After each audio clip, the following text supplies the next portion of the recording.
Israel తాజాగా చెప్పుకున్నాం. ఇజ్రాయెల్లోని tell Avis రాజధాని మీదన యెమెన్ నుంచి హౌతీలు మొన్న దాడి చేయడం డ్రోన్లతో కరెక్ట్గా టెల్ అవీస్లో పెను విధ్వంసం సృష్టించడం, దాంతో ఆగ్రహించినటువంటి ఇజ్రాయెల్ సైన్యం మరుసటి రోజున పెద్ద ఎత్తున విరుచుకుపడింది. శనివారం ఆదివారం పెద్ద ఎత్తున విరుచుకుపడింది.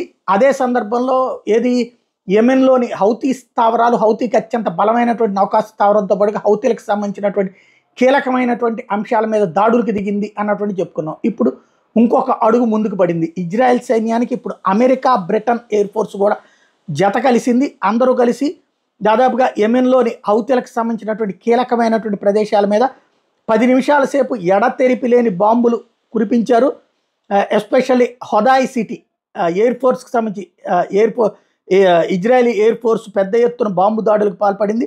అక్కడే వీళ్ళకి సంబంధించినటువంటి నిధులు ఉంటాయి, ఆయుధాలు ఉంటాయి, వీళ్ళకి సంబంధించినటువంటి సైన్యం ఉంటుంది, హౌతీకి సంబంధించినటువంటి ట్రైన్డ్ వాళ్ళు ఉంటారు. వాళ్ళందరి మీద ఎడతెరిపి లేని దాడులకి ఇజ్రాయెల్ పాల్పడితే అమెరికా, బ్రిటన్ తోడు నిలవడం అన్నటువంటిది కీలక అంశం.